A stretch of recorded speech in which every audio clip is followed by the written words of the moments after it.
Yes, people, welcome back to the 1994 podcast channel on YouTube. I'm Hugh and I've got Dara here with me. And making his first appearance on the channel is techie boy Joe.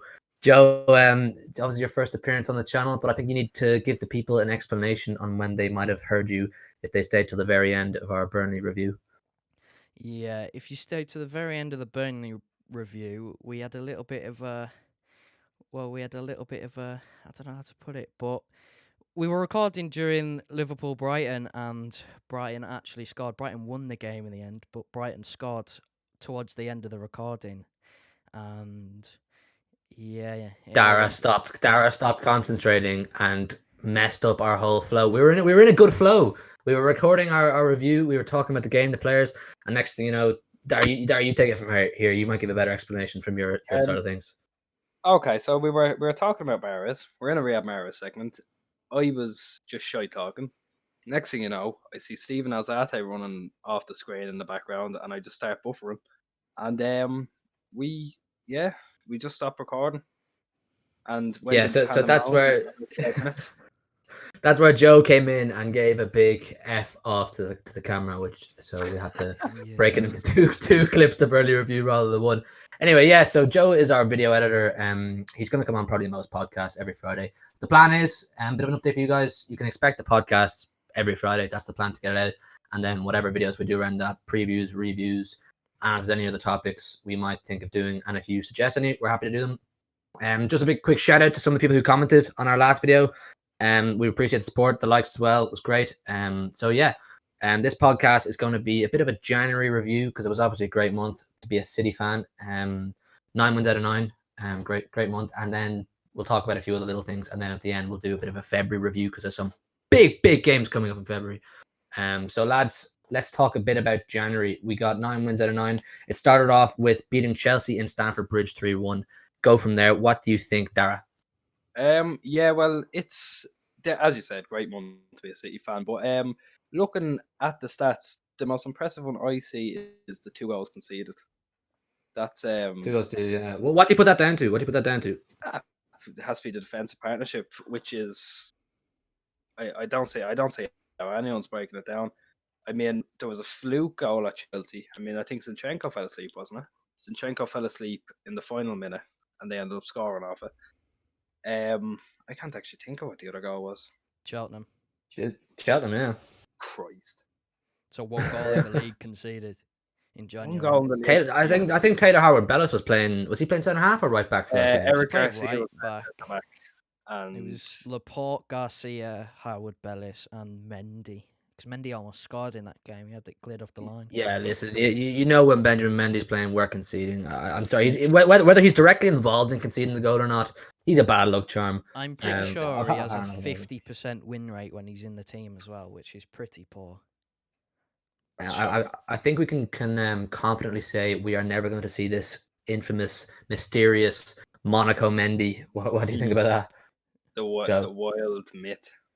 It's non-existent. Anyway, so we started off with Chelsea. Then we went to Old Trafford for the Carabao Cup semi-final and beat Man United 2-0. It's always nice to get a win there, Joe. What do you remember from that game? Do you think does anything stand out in particular? I'm expecting that's a rhetorical question, by the way. I'm expecting a particular. Yeah, John Stones scored a goal in that one. I think, what was that, his first goal this season that he scored for us? It's the first goal in a long Yeah, time. it would have been. His I first think it goal was in the a long first goal in time. a couple of years, wasn't it? Yeah. I don't know. Dara, you got a framed photo of Diaz and Stones I've celebrating. actually already pointed it out. It's Yeah. yeah, it's gotta be my favorite picture of the season until, well, hopefully we see both of them lifting the trophy together. But that's gonna be a centerpiece in my room now. That's never going down. It's easily that was just like the peak of John Stones. Well, no, he's currently in his peak. That was the start of John Stones, really. I mean, he had a decent December, but this month has just been brilliant for him. I think this is the best we've seen John Stones since he was playing alongside the General Otamendi. Not the recent Otamendi, the General. Best we've seen John Stones. This is just the best we've seen John Stones. Not since, but this is like he needs to be put beside someone who can lay it aside. That's what it is. And that's put down to Diaz, his partner, which is in my opinion, anyway, you guys can come in and maybe give some other reasons why. But in my opinion, that's the reason why we're conceding so little goals. I mean, 2 goals in a month. Yeah, 2 goals in a month. That's outrageous for 9 games. John, I think Diaz and Stones are. I think they've brought the best out of Rodri because he knows he's protected now. Diaz has brought the best out of Stones, and obviously Stones a perfect complement to Diaz. It's just like clockwork now. It's just You know what's mad as well? Diaz can win Young Player of the Year this season as well as Player of the Year because he's young enough. Wait, he's 20. He's 22, and he makes me feel like he's 22 or 23. 15. I can't remember, but he can win Young Player of the Year. Lads, when he scores his first goal, I want his celebration to be a knee slide in the corner, shirt off, waving around. Fans, no fans, it needs to be massive. He deserves a big celebration. High fives all around. He'll score on Saturday, or Sunday. Sorry, Sunday. You think he's gonna score against Liverpool? That's a big shout. It's big, I don't think, but I definitely like this. So I will say, I think we've all been holding out for a Diaz goal for a long time now, haven't we? Well, he's almost scored a couple of times. I mean, he did a great goal line clearance against Porto. Shame it was when it was on our line, but sure, look. So after United in the Carabao Cup semi-final, we went straight to the next cup, the FA Cup, and we beat Birmingham 3-0. I've got it down here as I don't actually remember a huge amount from that game. It just, if I remember, it was just a straightforward win. You do give us a bit of a rundown of did anyone stand out for you in that game, or was there anything in particular? This was like the start of Bernardo Silva's like reincarnation because I think he scored twice in that game and he scored that volley. The first goal he scored the volley. What happened to Bernardo, lads? Why do you think he dipped in performance for quite a while and then has suddenly come back? Obviously, he's looking great now. Well, do you want to take this, Joe, or do you want me to go in for it? Well, I have one thing that's probably been playing on his mind. I think we're both Benjamin Mendy thing. Yeah. Ooh, that's a controversial one, isn't it? That definitely put him down. That definitely brought down his morale, I think. The reaction. That was quite a while ago now, though, wasn't it? It's over a year ago now. It's coming up to 2 years now. Ever since he got banned, he never got a run in the team again. And he's constantly getting trolled on football Twitter and stuff, and he's constantly getting a bit. Twitter is...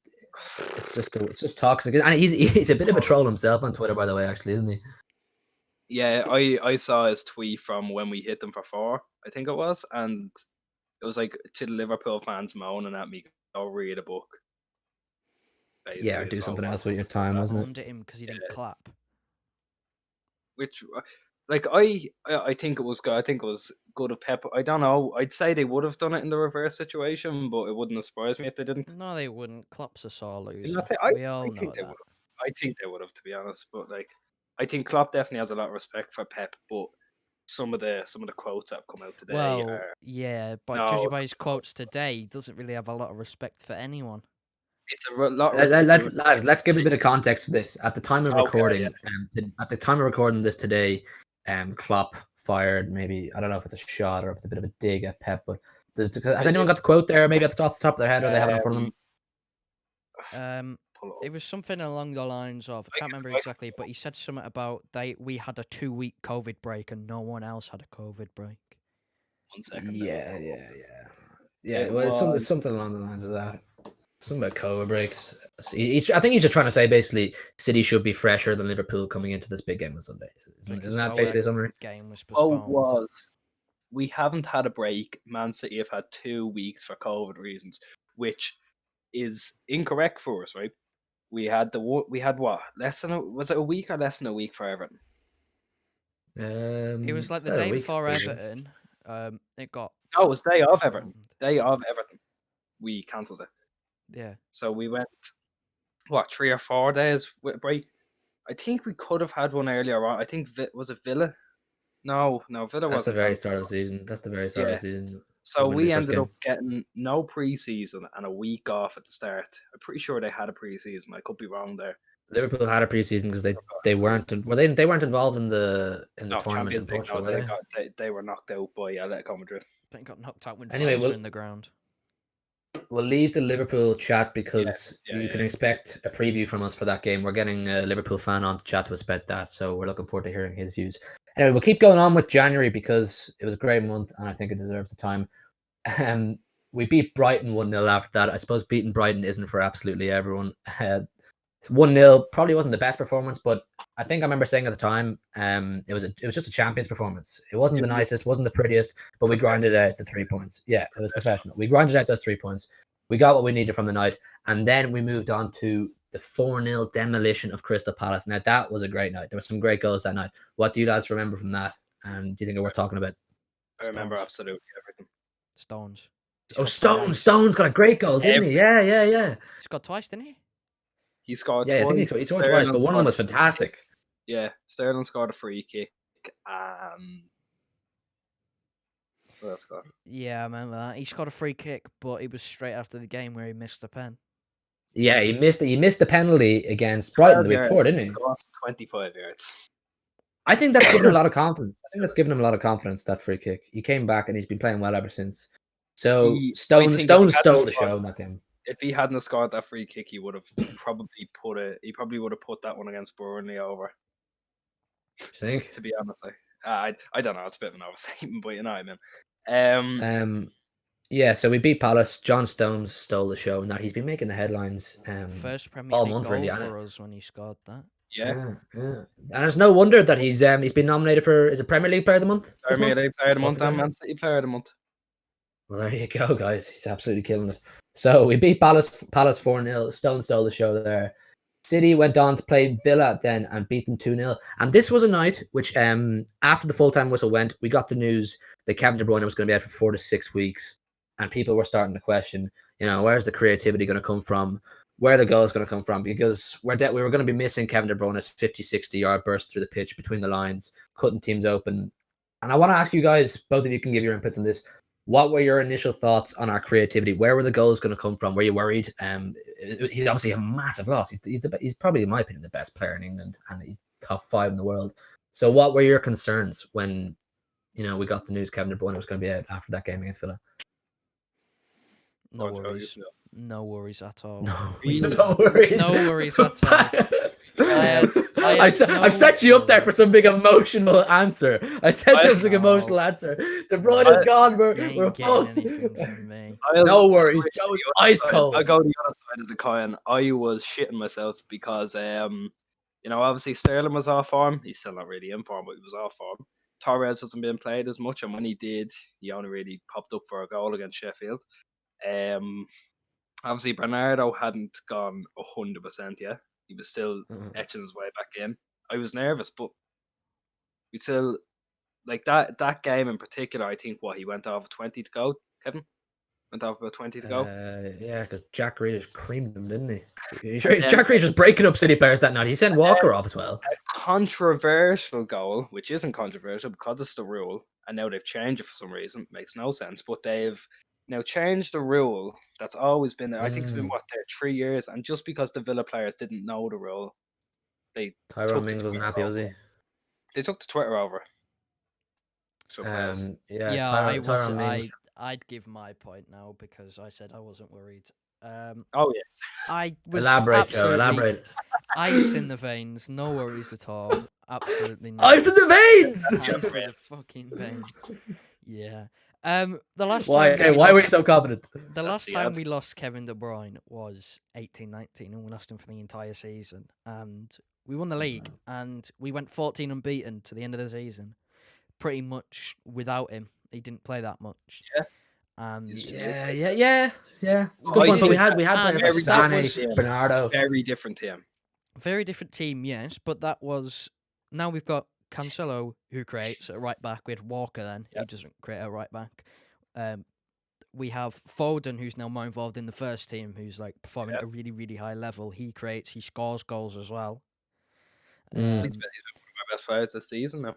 We've switched up, and due to the lack of strikers, we've also been playing a false 9 at times, meaning we've got an extra midfield player coming and dropping deep, more creativity. So no, I wasn't worried at all. We have arguably, and I think we do, the best squad in the league. If we can't rely on our squad to replace his creativity, then we need obviously different players. Shift some on. I agree with the squad 100%. But would you put the starting 11s of, let's say, obviously we're gonna have to compare the City and Liverpool starting 11s coming into the match. What one would you take? You'd have to take their tactics out of our mind. I'd take ours. Well, You take ours. I'd probably yes, agree. yes, absolutely ours. Van Dijk's Absolutely got a ours. Yes. shattered knee. Of course, I'd take ours. Shit. Right, if we're going full strength, I'd still take ours. I'd still take ours. just Yeah. want to- Right. Okay. We've got different opinions. Or Joe was ice cold. I on the didn't say we had a different opinion. I still agree. Right. Okay. Thanks, Darren. Thanks for picking me up there. Joe, you're just too cold, man. Right. So we beat Villa that night with 2 goals. It was a good win. We got 3 points. De Bruyne Scored a pen as got well. us Now, that we was scored a chance. pen. We scored a pen. Yes, we you don't see that too regularly. But then the next game was the FA Cup 4th round. We went to Cheltenham. We thought that was going to be an easy win. We put out Harvard Bellis. We put out Tommy Doyle, and they didn't do badly. But Cheltenham played out of their skin. What was that guy, the centre half for Cheltenham? He cleared the ball off the line with his head. Toner, was it? Toner? Something Was it like that? Tozer. He was. Cheltenham played out of their skin, and they Brilliant. absolutely deserved to get their goal and get their get a big night out of it. It's just a shame there was no fans there to support them, because it would have been a fantastic occasion for their club. I think Just they both agree. a comment on the no fans thing. The money raised, I think, was by the Red Army, wasn't it? That's what the page is called. The money raised by them from the virtual tickets, brilliant. Yeah, they sold. I think their president of the club was on at halftime, and he says that I saw that. Yeah, both It Cheltenham was, and City fans were great for raising money. But Yeah. let's talk a little bit about the game for a sec. If I remember, we were quite poor for a lot of it, but Cancelo and Foden ultimately stole the show, didn't they? Really, Cancelo came on late. Cancelo, he's like a new signing this season. Like again, like Joe said, we weren't getting that creativity out of Walker. So Isn't it mad to think that at the very start of the season we were there like, nah, no one's taking Walker's place at right back. I was tipping him for player of the season for us. I mean, I was tipping him for player of the season for us at the start of the season. But this isn't a dig at Kyle Walker. This isn't. He's no, still no. absolutely class. But Cancelo, especially while De Bruyne is not playing, adds a level of creativity that Kyle Walker just can't. Kyle Walker's that player that you play that we might actually see against Liverpool, because Liverpool are obviously really attacking, and there's going to be a massive threat down the wing. So we'll leave that for the preview. There's a lot of thinking for Pep there anyway. But anyway, Cancelo stole the show. Foden had a great month. He scored a goal that game, didn't he? He scored at least one. Was it 2 maybe? He got one. He got Torres one. got the other 2. So we progressed to the FA Cup 5th round against. Who do we play in that? The 5th round we've got Swansea. That's February 10th. So after Cheltenham, we went on to play West Brom. That was another demolition. That was a 5-0. Hitting them for 5. Where Mr. Whitty came from, wasn't it? From that famous that's where the commentary.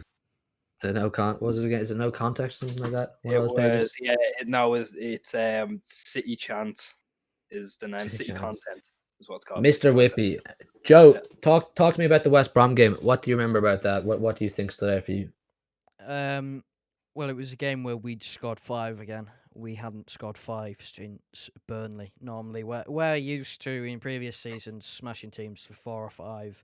You know, especially them teams lower down, we're smashing them for 4 or 5 like most of the time. But at the moment, we're sort of grinding out 1-2 goal wins, which is fine because 3 points.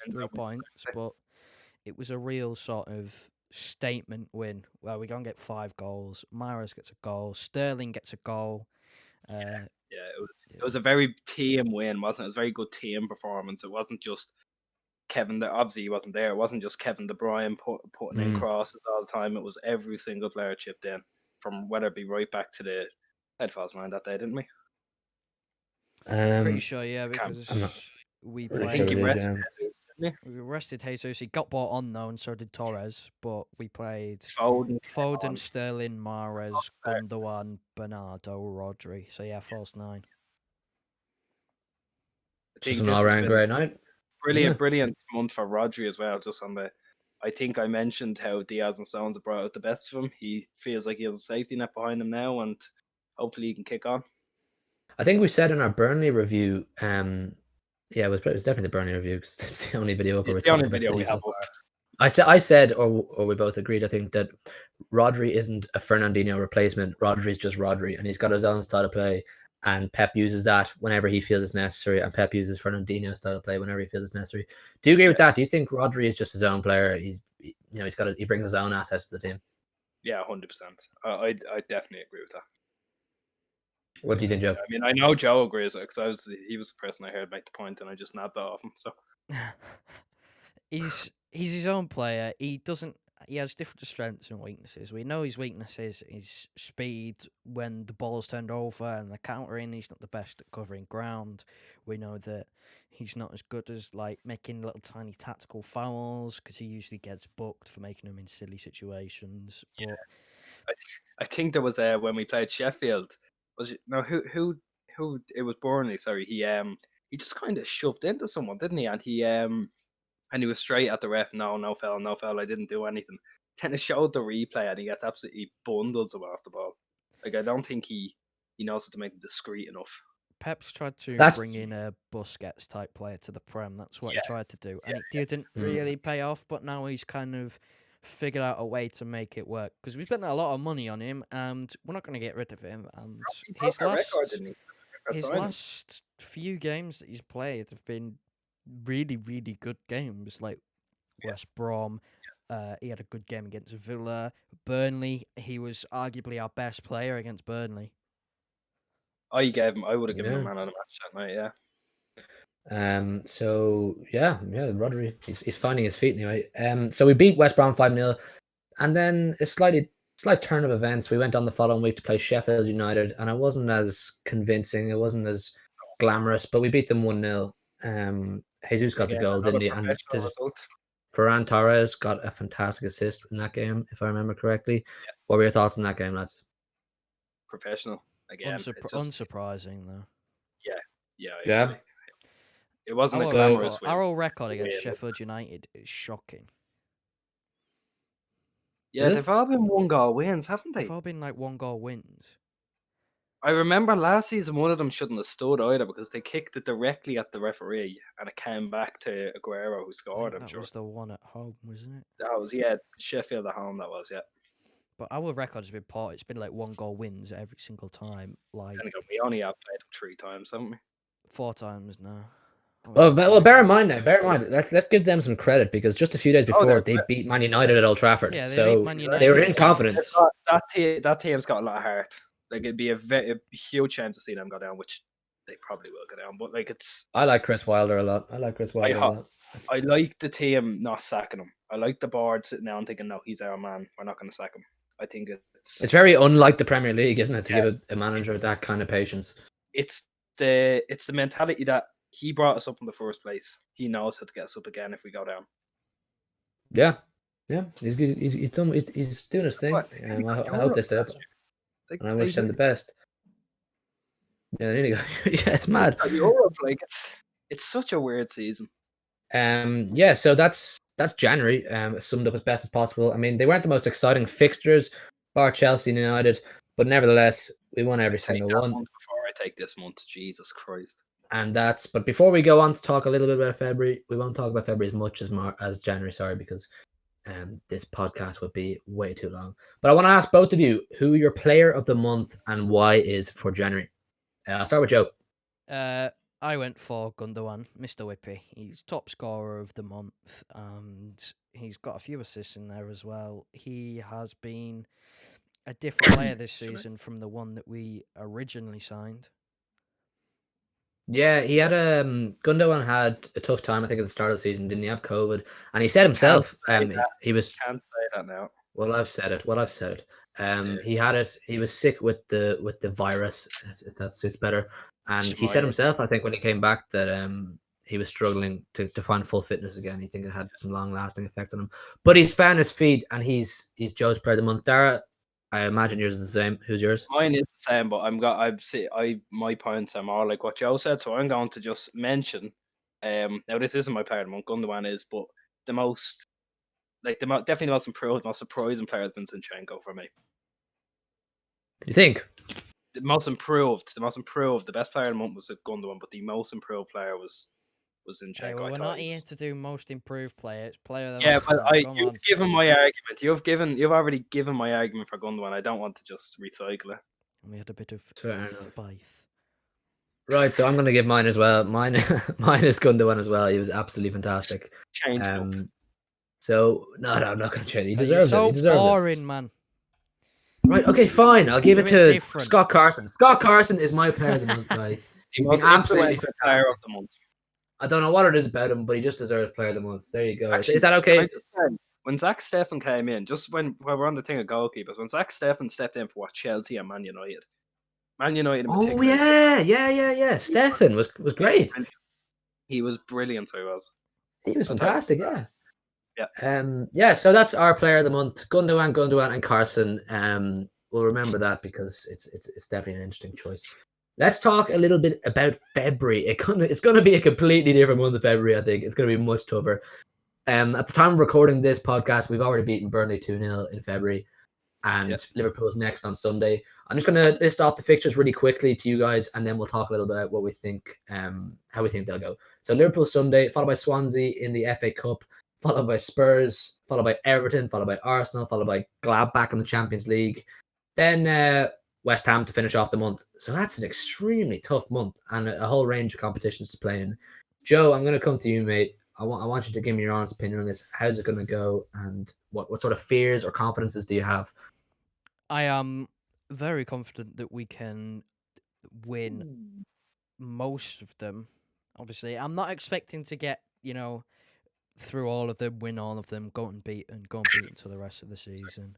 But I think if we get a couple of draws in the league, maybe against like Liverpool and Spurs, but beat Arsenal, West Ham, and maybe we were talking about that Gladbach game is away first, so maybe a score draw, getting away goal, come out even, not having to go, too hard in the second leg, and just get through against Swansea, rotate a bit. I think if we go unbeaten, I'll be very happy, but yeah.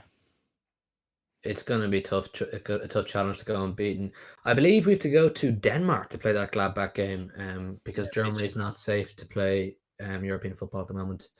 So that'll be an interesting game. I think last time we were there, Joe Hart stole the show. It was one of our first ever big European nights, if I remember correctly. Maybe someone in the comments could be so kind as to help me out with that, or else I'm talking out of my ass. Probably the latter. Anyway, Dara, you give me your thoughts now on February. How do you think this is going to go for us? Well, I mean, you can tell it's going to be a very tough month, but I think we can. I'm confident. I can see. I don't know if we will go and beat them, but I can see, like in both Spurs and Liverpool's current form, I can't see how they're going to beat us at the minute. Well, Spurs are having an absolute nightmare at the moment. They've lost to Brighton, they've lost to Chelsea, and they lost to Liverpool. I got something sent to me. I got something sent to me on Twitter last night by a friend, and it was Spurs. I think it was about 10 minutes ago, and it was obviously Son started kind of up front with Vinicius, and there was a pass, like Chelsea just kind of passing it around. There was no pressure. They've completely they've thrown Mourinho under the bus after a year. They're doing exactly what they did to Potter, just down in tools. So, maybe if they go into our game with that mentality, we can maybe only lose 1-0 this time. They've thrown Mourinho under his own bloody bus. If he'd stopped parking it so often, maybe they wouldn't have. Yeah, so the Tottenham game is on Saturday week, the Tottenham game. So there's 2 games to go between now and then, Liverpool and Swansea. Just before we finish up the podcast, I want to ask you guys how many points you think we'll get out of February. So we've got 1, 2, 3, 4, 5 Premier League games. How many points are we going to get from that? Out of a max of 15, how many are we going to get? Joe? I'd say 12. Hoping for 12. I'd take 12. Dara? Now, how many do I think? Out of 15. Out of 15. Yeah. I'd say about 12, but it genuinely would not surprise me if we went out and got 15. I'm gonna go balls to the wall here. Put my life on the line. And you can come at me if this goes horribly wrong and say I jinxed it. I'm gonna say 15. I'm gonna say 15. Joe, when you're editing this, I want you to put a big sound effect over that because it requires that. Try my best. For one or the other. 15 points. Anyways, I think we'll wrap up the podcast there. Thanks a million for watching, guys. We have a Liverpool preview coming out hopefully tonight or tomorrow at the time of recording as well. So it'll be Friday or Saturday, whenever. By the way, that And we got Liverpool preview, if you look at the thumbnail, that picture on the thumbnail, we were discussing the other night, I think it was last night when we recorded this, about We nearly forgot thumbnails. And that picture of a shitty paint drawing, that turned into what the thumbnail you're going to see tomorrow. That's what happens when you give Joe the free run to do whatever he wants his thumbnail to be. Anyways, preview for Liverpool coming out tonight or tomorrow. We're getting a Liverpool fan on to get his thoughts and opinions. We're really looking forward to that. Massive game Sunday. Massive game Sunday. We're really looking forward to it. Plenty of content to be made around it. And really hoping City can get to 3 points. Dara, Joe, thank you for your contributions as usual. And we will see you in the next one.